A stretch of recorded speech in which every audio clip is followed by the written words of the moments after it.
जटाटवी गलज्जलप्रवाह पावितस्थले गलेवलम्ब्य लम्बिताम्बुजङ्गतुङ्गमालिकां डमड्डमड्डमड्डमड्।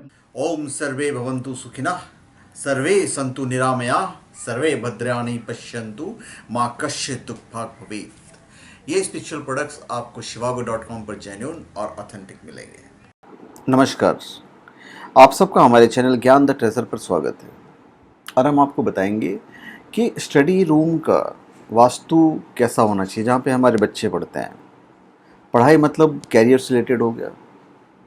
देखिए, मानव जाति ने हजारों सालों से जो विकास किया है उसके लिए मनुष्य द्वारा किए गए अनगिनत आविष्कारों और खोजों को श्रेय जाता है, जिसके लिए गहन अध्ययन और शोध के कार्य किए जाते हैं या कार्य किए गए हैं। ये हमें एक्चुअली में उन लोगों को थैंक्स बोलना चाहिए। तो घर की पवित्रता बनाए रखने के लिए और नकारात्मक ऊर्जा को दूर रखने के लिए वास्तुशास्त्र में कई नियम हैं। घर का वातावरण सकारात्मक रहेगा तो बच्चों के मन में पढ़ाई के प्रति एक जागरूकता होगी और मन पढ़ाई में अच्छी तरह से लगेगा। वास्तु में अध्ययन कक्ष यानी कि स्टडी रूम के लिए भी कई बातें बताई गई है वास्तुशास्त्र में। वो सारी चीज़ें हम आपको बताने जा रहे हैं। अध्ययन कक्ष में भोजन करने से बचना चाहिए। अगर इस कमरे में खाना पीना करना ही हो तो ध्यान रखें कि खाने के बाद जूठे बर्तन तुरंत वहाँ से बाहर निकाल देना चाहिए। पढ़ते समय जूठे बर्तन अध्ययन कक्ष में रखे होंगे तो पढ़ाई में मन नहीं लगता है। विद्यार्थी का ध्यान बार बार इन बर्तनों की ओर जाता है तो हमारा जो है माइंड जो है वो कहीं ना कहीं डिस्ट्रैक्ट होता है। देखिए, वर्तमान समय में तो आज जो स्थिति है और पेचीदा हो गई है, प्रतिस्पर्धा है, कंपटीशन है, इसलिए इन चीज़ों को ध्यान देना चाहिए।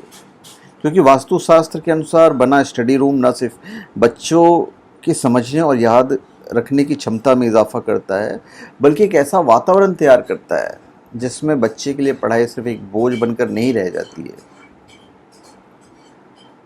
देखिए, घर में स्टडी रूम कहाँ कहाँ बनाना चाहिए ये हम आपको बता सकते हैं। घर के पश्चिम दिशा में भी आप स्टडी रूम बना सकते हैं, परिणाम बेहतर ही होगा। इसके अलावा ईशान कोण मतलब उत्तर पूर्व या पूर्व दिशा में भी स्टडी रूम बना सकते हैं। पर जब आप पढ़ाई करेंगे तो पढ़ते वक्त आपका जो मुंह है पूर्व या फिर उत्तर दिशा में रहे तो सर्वश्रेष्ठ रहेगा। किताबें या पढ़ाई के अन्य सामान वो आप दक्षिण दिशा में रख सकते हो। तो ईशान कोण की ओर मुंह करके भी आप पढ़ सकते हैं, डायरेक्ट ईशान कोण की तरफ मुंह करके, जैसा भी आपके घर की स्थिति है, सारे ऑप्शन हम आपको बता रहे हैं।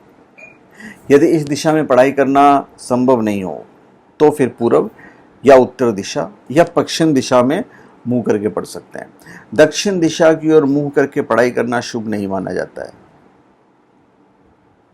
स्टडी रूम में पूर्व उत्तर की ओर खिड़की होगी तो श्रेष्ठ रहेगा।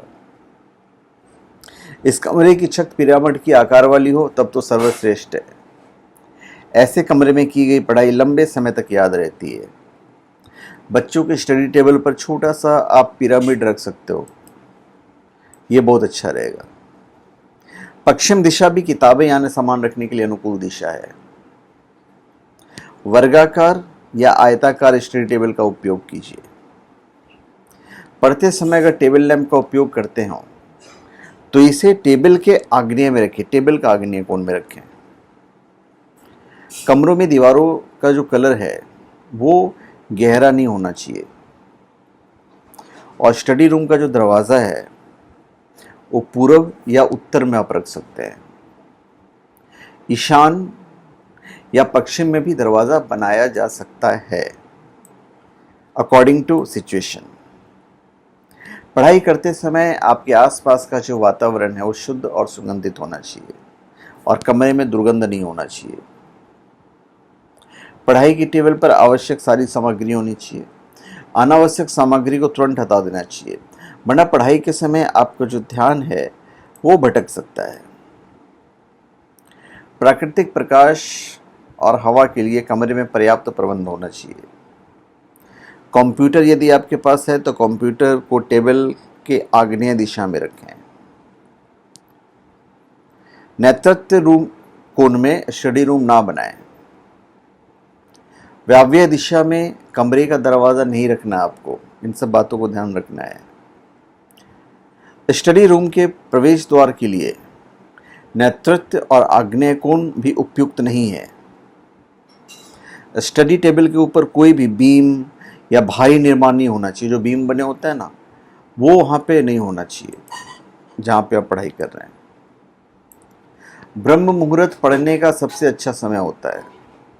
सूर्योदय से पहले, यानी कि सुबह 4:30 से सुबह 10 बजे तक पढ़ाई करना बहुत ही लाभदायक होता है। रात को अधिक देर तक पढ़ना स्वास्थ्य के लिए ठीक नहीं है। अध्ययन कक्ष में माता सरस्वती, गणेश जी या अपने प्रिय देवी देवता के फोटो आप लगा सकते हैं। सरस्वती जी की रखिए, इनफ हो जाएगा। इस कमरे में सिर्फ प्रेरक फोटो ही होने चाहिए, जिससे आपको मोटिवेशन मिले।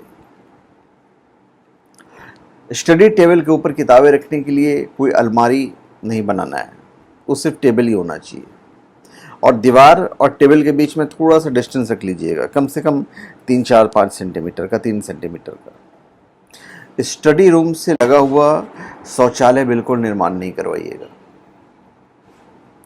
वायव्य कोण में बुक शेल्फ बिल्कुल ना रखें। तो इन वास्तु सिद्धांतों को लागू करके आप बच्चों को एक बेहतरीन स्टडी रूम बना सकते हैं। और इस प्रकार के स्टडी रूम बच्चों की क्षमता में तो इजाफा करते ही हैं, बल्कि उनके पढ़ने में भी अधिक रुचि विकसित करती है। सबसे बेनिफिट ये रहता है। तो धन्यवाद, आप सबका हमारे चैनल पर स्वागत है। आप हमारे चैनल पर सब्सक्राइब करें और अपने कमेंट दीजिए। धन्यवाद।